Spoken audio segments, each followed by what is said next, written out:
وصیت اس وقت کی جاتی ہے، ویسے تو عام طور پر آدمی جو ہے وہ اپنی زندگی کی مصروفیات میں مشغول رہتا ہے اور اپنی منصوبہ بندی کرتا ہے زندگی گزارنے کی، لیکن جب وہ یہ دیکھتا ہے کہ میرا بڑھاپا آ گیا ہے یا کسی ایسی بیماری میں مبتلا ہو گیا ہوں کہ اب میری امید بچنے کی کم ہے، اس وقت پھر اس کو یہ خیال ہوتا ہے کہ میں کچھ وصیت کر دوں۔ اچھا، کیونکہ عام طور پر مرنے کے بعد جو ہے وہ جھگڑے شروع ہو جاتے ہیں، حصے بکھرے ہونا شروع ہو جاتے ہیں، تو اس وجہ سے اللہ تعالیٰ نے اس وقت کے رسم و رواج کے مطابق، اس وقت بھی یہ ہوتا تھا کہ اولاد کو، خاص طور پر بیٹوں کو، وہ اپنا حصہ تو لے لیتے تھے کیونکہ وہ طاقتور ہوتے تھے، لیکن اکثر ایسا ہوتا تھا کہ والدین کو حصہ نہیں دیا، یا اگر والدین کو دیا تو بہنوں کو نہیں دیا، یا کسی نے اگر زیادہ طاقت کا مظاہرہ کیا تو بہن اور بھائی دونوں کو نہیں دیا۔ ان تمام رسموں کو ختم کرنے کے لیے اللہ تعالیٰ نے یہاں پر یہ توجہ دلائی کہ تم اپنے مال میں سے اگر تم کچھ مال چھوڑتے، جس کے پاس مال نہیں ہے تو اس کے اوپر وصیت بھی نہیں، لیکن اگر تم کچھ مال چھوڑتے ہو تو پھر تم ایسا کرو کہ اس کے اندر وصیت کر دو اور ان کا، والدین کا اور عزیز اقربا کا حصہ اس کے اندر دے دو۔ اچھا، یہ جو احکام ہے وصیت کے، یہ ابتدائی آیت ہے۔ تفصیلی جو احکام ہے وہ سورہ نساء کے اندر آئے گی۔ تو اس وقت تک جو حصے تھے کہ بیٹے کا کتنا ہوگا، بیٹی کا کتنا ہوگا، والدین کا کتنا ہوگا، بیوی کا کتنا ہوگا، شوہر کا کتنا ہوگا، یہ ابھی آیتیں نازل نہیں ہوئی تھی۔ تو ابھی صرف ذہن بنایا جا رہا ہے کہ حصہ دینے کے لیے ذہن کو تیار کیا جا رہا ہے۔ تو اس کے اندر بھی پھر اللہ تعالیٰ نے یہ کہا کہ اس وقت جو لوگ مرنے والے کے قریب موجود ہیں اور وہ اس کی وصیت کو سن رہے ہیں، وہ بتا رہے ہیں کہ بھائی یہ مال اس کو دینا، یہ اس کو دینا، یہ چیز اس کو دینا، تو ان کی ذمہ داری ہے کہ وہ دیانت داری کے ساتھ جو ہے ویسے ہی تقسیم کریں، اور اگر نہیں کرتے تو پھر اس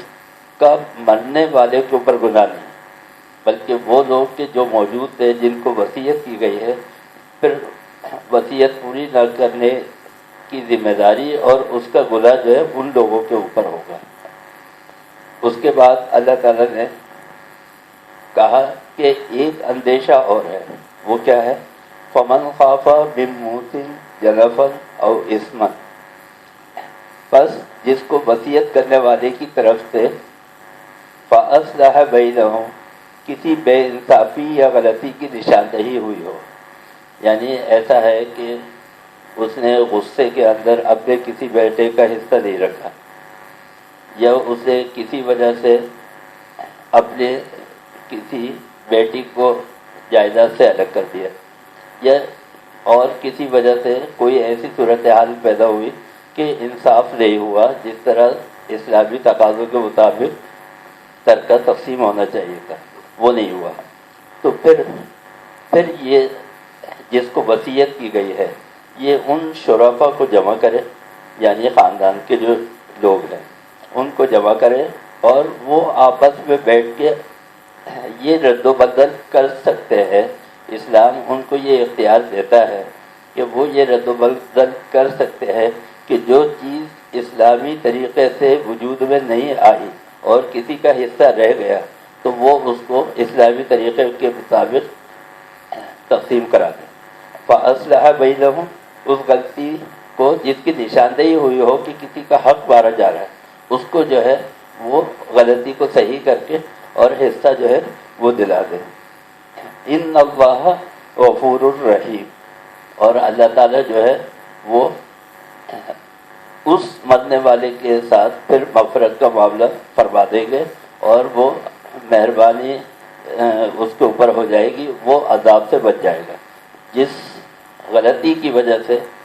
جس کوتاہی کی وجہ سے اس کے اوپر عذاب ہو سکتا تھا، پھر اللہ تعالیٰ اس کو جو ہے معاف فرما دیں گے۔ یہ بڑے اہم احکام ہے، اور آج کل ہمارے یہاں اس پڑھے لکھے دور میں بھی بہت سارے لوگ اس پہ عمل نہیں کرتے۔ ہوتا یہ کہ باپ کا انتقال ہوا، جو گھر کے لوگ ہوتے ہیں انہوں نے بولا بھائی ابھی تو ماں جو ہے زندہ ہے، تو ابھی جائیداد کی تقسیم کی ضرورت نہیں ہے، جو کچھ بھی مال ہے، مکان ہے، جو بھی دکان وغیرہ ہے، بولتے ہیں ابھی تو ماں زندہ ہے، ابھی کیا ضرورت ہے کہ تقسیم کرو؟ نہیں، شرعاً جس وقت آپ مردے کو دفنا کے آ جائے، مرنے والے کو دفنا کے آ جائے، تو پھر ضروری ہے کہ آپ اس کے آنے کے بعد فوراً تقسیم کر دیں، جس کا جیسا حصہ ہے جتنا شریعت کے مطابق بنتا ہے اس کو دے دیں۔ اچھا، اگر ماں کا انتقال ہو گیا، باپ بھی نہیں ہے، ماں کا انتقال ہو گیا، اب مکان کے کاغذات، دکان کے کاغذات اگر کسی بھائی کے پاس ہے، اس نے بولا بھائی یہ تو